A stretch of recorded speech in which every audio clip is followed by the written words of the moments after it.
Hello, and welcome to Conversations About a Way Forward from Count Me In to Win and the Talk on Main Street.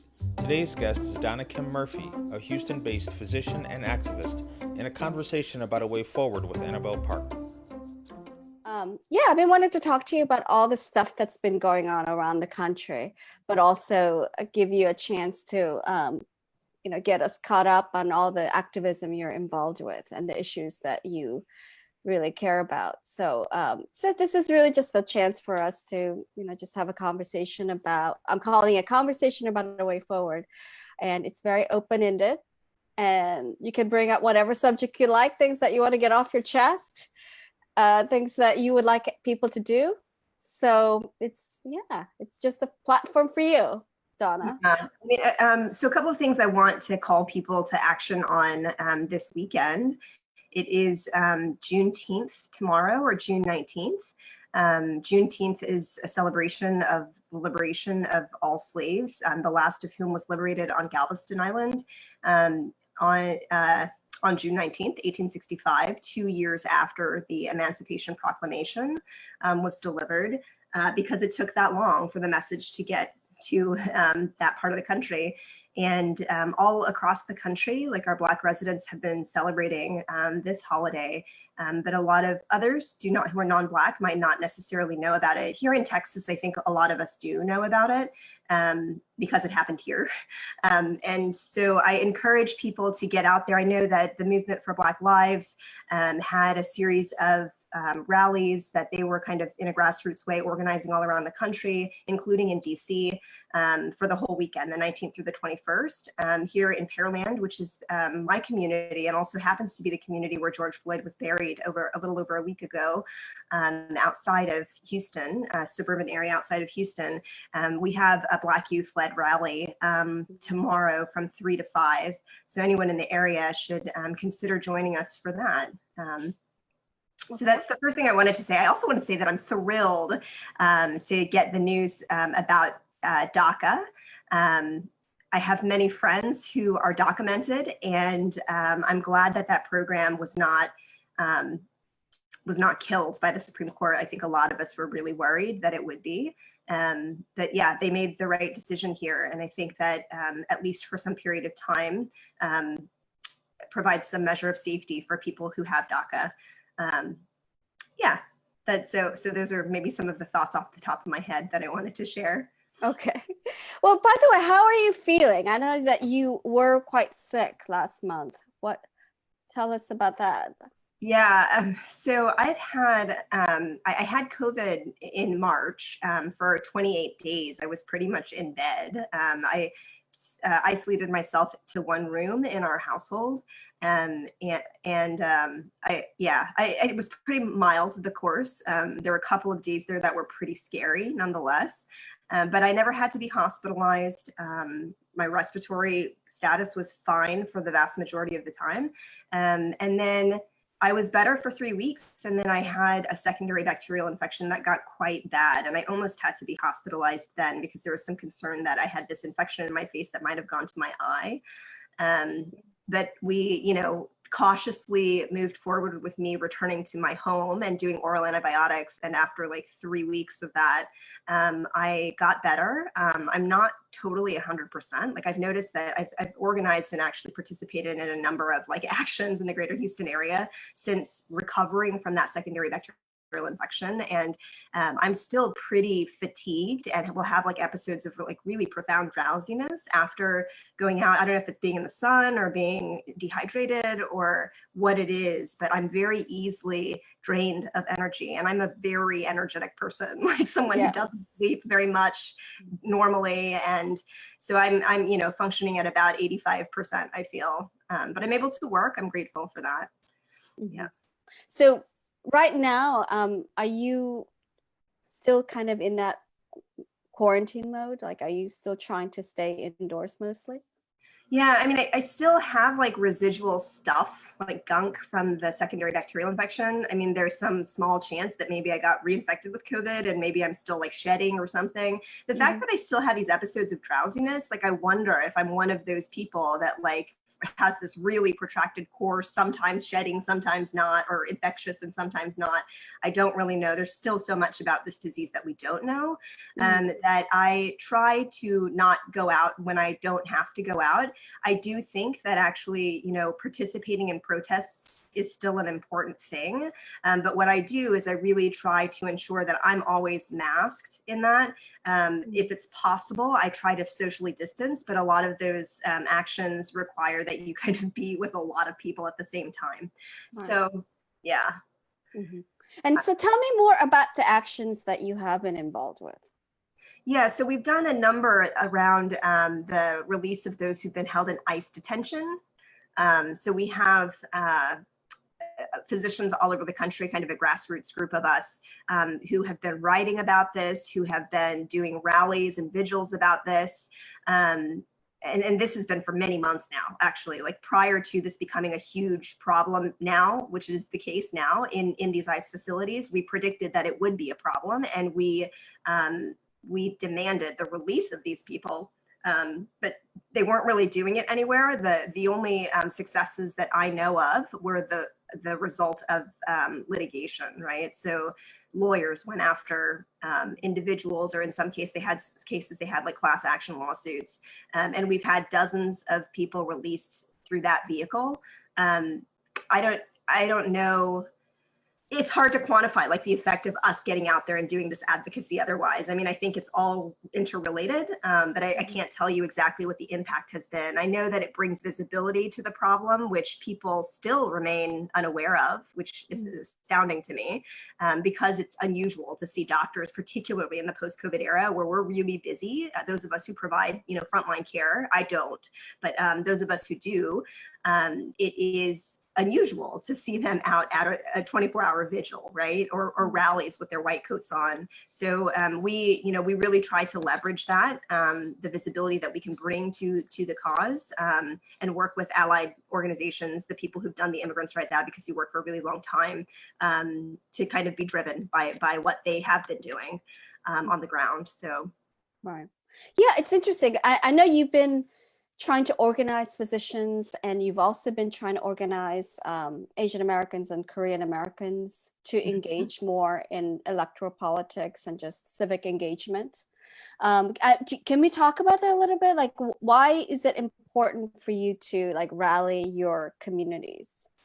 Yeah, I mean, you know, each of us has like carries multiple identities, and I think that as a function of our life experiences as well, we have the opportunity to connect with people in multiple dimensions. And I think at this moment in particular, where we see a lot of dysfunction, you know, at every level of government, I think it's important for people to understand that the way to resolve that is to build community among the communities that you potentially have access to as a function of your identity and your experiences. And so I really tried to do that. Like, I did not really ever explicitly identify as Korean American, and that I did not participate in Korean American activities. I don't have a lot of Korean American friends, apart from my very large family. And I was very intentional about getting engaged a couple of years ago with the largest civic organization that we have that serves Korean Americans in the greater Houston area, because I saw this as an opportunity to engage with people who look like me. And so they at some level identify with me and what I have to say. And I hoped that I could leverage that to influence them to pay attention more to what was going on around them, because it affects people who look like us. And other people from other communities, and it's important to know what's happening. So, right. Yeah. Let me ask you something.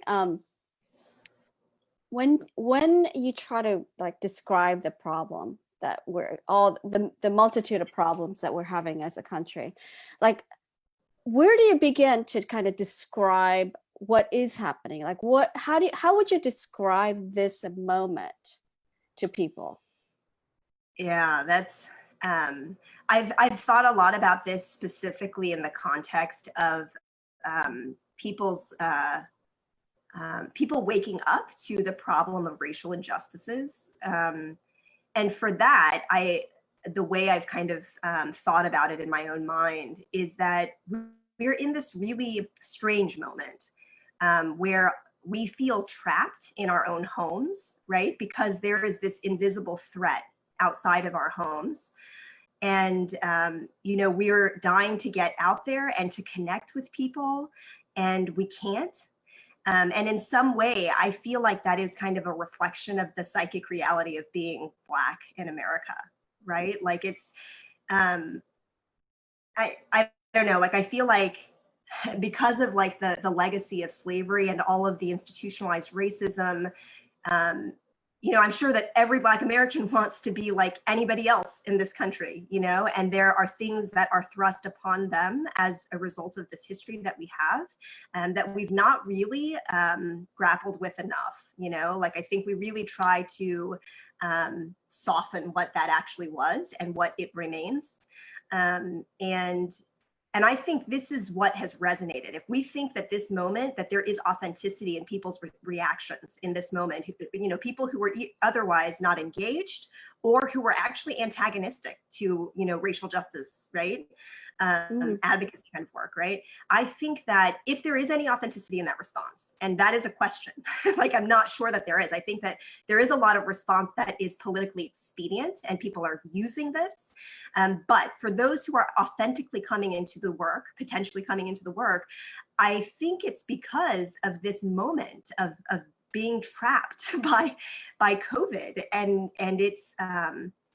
it's a tremendous burden. And honestly, I think it's one that most of us feel like we can't even bear for a couple of months.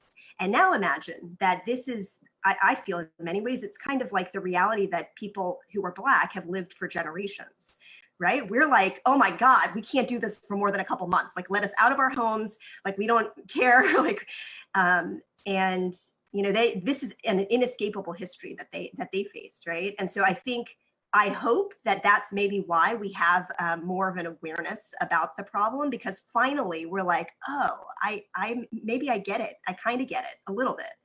And that's like the hopeful part of me. The other part is like, oh, I definitely see politicians that I don't really trust coming out and making statements, right, declarations about how they support all of this. And there's a glimmer of hope that, yeah, maybe you're among the people who is like authentically waking up in this moment, but I do not trust them. Yeah. Mm-hmm. So let's talk about trust for a second, because I feel like trust keeps coming up in different forms. Like, for instance, I don't trust the Trump administration and therefore parts of the federal government right now. And so that my relationship with the federal government has changed drastically because I don't trust the person in charge of the executive branch. And in fact, the other day, I got something from, I think it was from the IRS, that looked like it could be a check. I'm like, oh, maybe it's like a second, stimulus check. And then I opened it, and it was basically Trump using our taxpayer dollars to brag about the fact that he sent out these checks. Right. Oh my gosh. Yeah. And it was like campaign literature, basically. Wow. But paid for with our taxpayer money. Oh my gosh. Yeah. And I got so pissed. Like, how much money did they spend on this? Because it's just to help him with election chances. Anyway, so I just want to talk about trust. Like, how do you figure out how to get people to trust you? How do you know who to trust? Like tell me more about. Yeah, no, and I never really thought about this so explicitly, but now that you're putting it forth to me, like I do agree, like this is a moment where people don't trust the government, people don't trust doctors, people don't trust scientists, people don't trust, they don't trust people of a different political, persuasion. They don't trust one another, right? I think that trust is built over time, which is why I think it's so important to engage consistently in building community, because it's not something that is easily won, particularly if you are a community that has been oppressed for a long time. And now people supposedly are coming to address some of those issues, right? And to help in some way. I think it's natural, just like interpersonally, it would be natural if somebody has, consistently violated you, right? Right. It's going to forever sever your relationship, or it's going to take a very long time to rebuild that trust. And I think that the people who were oppressing in that circumstance, the onus is on them to actually keep showing up and to take action, to be accountable. The onus is on them. It doesn't live with the person who's been oppressed. Right. It does not. Yeah. I mean, another thing I wanted to bring up in this context is that, there's some people in the progressive community or, the racial justice community that might see like two Korean women, you and I are both Korean, right? Trying to speak up, trying to ask people to do things, to get active and so on, and wonder like what's motivating us. Like, why are we doing this? Right. Yeah. Yeah. And so I just want to kind of address that head on. Like, why are we doing it? Why is that so important for us? That's a good question. I mean, I think that's going to be very individual, those answers. I mean, I'm curious to know why you're doing it. Right. I mean, yeah.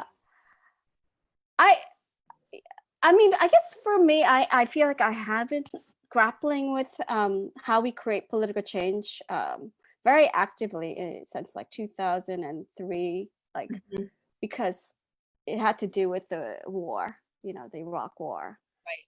And how much I hated the war and just felt so angry that we were lied to about it. So since then, I guess I've been like almost a full-time activist, trying to always like find ways to like do something and not feel so powerless. Right. And so I think that's where I'm coming from, is that I feel like it's a power struggle. We're in a power struggle. Yeah. And that if we don't figure out how to be active or activist and organize, they're just going to keep taking away our power. Yeah. And so I just like I try to look for ways to kind of regain power for myself and for fellow citizens, because otherwise we're toast. I mean, that's how I feel about it. Yeah. So I mean, this is exactly why I wanted to ask you this question, because I feel like our reasons are very distinct for coming into this. Like for me, I think it's very much a part of my personality to like want to connect with people. Like I'm super extroverted. Like relationships are super important to me. And for me, I think that it is kind of a sense of, and maybe it's a function of technology and like just the modern world. I feel like it's a big deception that even though we have all of these tools to connect with one another, that we actually are connected. And so I have always sought ways to meaningfully connect with people. And I think like our institutions over time also, like the ones that held us together, right? Like I'm sure I've talked to you about this book by Robert Putnam called Bowling Alone. Oh yeah. Mm-hmm. Yeah. So this describes this as like this sociological phenomenon where over like the last 50, 60 years or something, like our religious institutions, our civic institutions, like a lot of these things have become less and less and less important in people's lives. And I think like now I'm inheriting that. And my personality is like, no, I need people. And so, I build that, and I'm very mission driven, right? Like I want to do the right thing always. And I'm super like empathic. And so I think that's what brings me to the work. Like, I want to just be a part of a process of building community all the time. We can always be better as individuals, as a collective, and we're just going to keep on working together and deepening our relationships, strengthening our relationships with one another. Like that is the appeal to me as an individual. Mm-hmm. Yeah, it's interesting. I mean, and I share some of that. It's just that I think like fundamentally my worldview is that we are fighting like forces of darkness and evil. It's out there, you know, and that that we have to figure out how to organize against it. Otherwise, we're just gonna. It's like an existential thing for me. I feel like it's gonna lead to death and destruction. So I'm not a big Star Wars fan, but like, I feel like I have that kind of cosmology, like we're battle. Um, but and I'm definitely more of an introvert than you are, even though people don't believe me when I say that, because I'm constantly like doing stuff. But I by nature, I'm actually introverted. But anyway, but back to this moment, do you have like a call to action for people, like things that you would like people to do or focus on right now? I mean, other than the ones that I started with at the top of the interview, Um, I mean, I guess this is an election year. I was going to say a campaign year. It's also that, but it is an election year, right? And we have in Texas, we have our primary runoffs on July the 14th, and then we have our general election on November 3rd, of course. I think it's really, really important. Like a lot of the work that we're all doing is really important in various ways, right? But I think that a key piece of it is ensuring that we have the right people in positions of power and positions of influence to carry forward the work that we are all pushing for, right? And I've had this conversation many times with many people about how I used to believe that the only change that is made external to systems, because that's how biology works, and I'm a biologist, and evolution happens as a function of pressure that is exerted from externally, right, or from the environment. It's not because something internal to an organism is like, oh, one day, like, oh, I want to evolve. That's not how it works. And so I always thought, yeah, if you want to be an agent of change, you need to be on the outside of the system. But what I realized is that if there's nothing that is receptive to that pressure on the inside of the system, it just dies there. Like, it's not going to change, and so we do need those people on the inside. I don't know that I ever want to be one of them. I mean, I ran for school board, and I definitely would have done that if I mean, like everything that I do, even if I don't move into it, like with, the greatest desire to be doing it, once I have committed to it, I work very hard, and I think I do a good job. But I don't know that's for me. I don't know that is for most people even. But some people need to start thinking about that as an avenue for change, right? And it's a very different kind of role that you play. You're going to have a lot more constraints, I think, legal constraints, and also just like cultural constraints in terms of what you are really kind of allowed to do in those positions. And that's fine. We are, as a society, I feel like we are an organism. We work together. There are those of us on the outside and those of us on the inside. We're all necessary. But people do need to think about it. They need to step into positions of leadership. And I think this is even outside of elected office, even like civic organizations. I think it's also true. But this is an election year. So people need to get educated about like voting, how to do that safely in the context of Corona, because a lot of places like Texas are not going to allow you to vote, by mail or whatever. And so, that's my call to action, is like, make sure that you vote in your primary runoffs and any other elections that are happening. And of course, in the general election, it's super important. Mm-hmm. And any suggestions for campaigns or, Democratic Party to engage, like how can they better engage voters? Like how do we motivate more people to vote? Do you have any suggestions to them? Yeah, I mean, I don't know if this is specific to the Democratic Party or if it is just kind of how people move in the political realm in general, but like all of this like polling, I'm going to just behave in a way that I think will turn polls in my favor. I don't believe in moving that way. Like I think, so one thing I think is really important, obviously, for Democratic wins is that we have to bridge the diversity of our party politically, right? For between those who are further left than the people who are more moderate. And then even like racially, like just along many different axes of diversity. I think we have to be able to do that. And I don't think it should be driven by polls. Like, I think it should be driven by good leadership and how you authentically engage with people and compassion. And, I don't know, but maybe I'm wrong. I'm not like a political scientist, and maybe that's just going to lose it for us. I have no idea. I'm going to blame you if we lose. Right. Right. Anyway. Okay, well, how can people follow you or support you? Is there, you know? Gosh, I mean, I have a lot of roles with nonprofit efforts.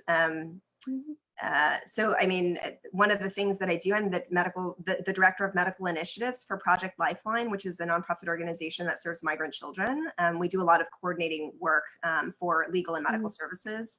And we're starting a big national clearinghouse for medical legal efforts. So whether that's writing advocacy letters to get people accommodations in immigration detention, or to get them medically released, or to write declarations in litigation or whatnot, we are putting lawyers and doctors together in a very formal way and really tracking that collaboration. And this, to my knowledge, hasn't really been done before, but it's a program that we're building. So if sounds like something you'd like to support, then please go to our Facebook page, go to our website where you can actually donate. I think our Facebook page, you can just find out more information from us, and you can like and follow us. Doctors for America. What's the website address? It's projectlifeline.us. Okay. Yeah. Doctors for America, for physicians who want to get involved in progressive advocacy work. Please join Doctors for America, and that's DRSFORAmerica.org, I believe. You could also Google it. It'll give you the right link. And we do a lot of different advocacy there, including immigrant and refugee health justice, which is kind of my area that I've spent a lot of time on. And then finally, the newest thing I've been involved in lately is Doctors in Politics, which is really trying to get physicians explicitly involved in elected offices, running for elected office and serving the public in that way. And so if you are a physician, if it's ever crossed your mind, if anybody has ever told you you might want to run, and it's nothing that you've really explored, or maybe you have, definitely join our Facebook page. We have a group and we have a public page for people who are actually candidates and people who are in elected office who are physicians and left of center. We have we'll be launching a private group to have exclusive access to people who can hopefully help each other and build a community of physicians in public office. Okay, that sounds really good. You're not on Twitter, are you? I can't remember. Oh, I am. Yeah, I'm at Duncan Donna or at Duncan Bonita. I don't remember. I'm so bad at Twitter. I'm mostly on Facebook. I know. I just want you to see Beto, Donna. All you guys, Donna and I rescued this dog from a bar in Houston. Hi, Beto. Oh my God, he's so sweet. I love him. Yeah. Okay. Well, it was good to talk to you, Donna. We'll do it again, I'm sure. And I just want to close by saying how much I appreciate and admire what you're doing, and it means a lot to me that you're out there fearlessly taking on I want to call the enemies, but I know that's not your cosmology. but I believe we have enemies. Okay, so thanks, Donna, and I will talk to you again. Take care of yourself. Okay, you too. Bye. Bye. Okay, everybody. I'm just gonna keep having these conversations with friends, with voters, with activists, leaders, just to have a constructive conversation, and also to give people ideas about what we can be doing at this moment, because it does feel like this is a turning point. I know we say that a lot, but it really does seem like this is a very important year for American people, and so I think we have to take advantage of it. So I personally think that we do need to think about hitting reset on everything, including the social contract, including all our institutions, because as we see, it's not passing the stress test. Our healthcare system isn't, our justice system isn't, our electoral system isn't. And so I think this is a chance for us to kind of refound our country. And as Reverend Barber calls it, reconstruct our country. He thinks we're going through our third attempt at reconstruction. So anyway, so I'm just gonna keep having these conversations. And if you have ideas for people for me to talk to, or if you're interested in talking, let me know. And yeah, please share. And we are going to also put this on YouTube, and our post about that as well. But thank you so much for joining, and I will talk to you. I think I'm going to do another one later on today. So bye. You've been listening to Conversations About a Way Forward from Count Me In to Win and the Talk on Main Street. To learn more, find us on Facebook at Talk on Main Street.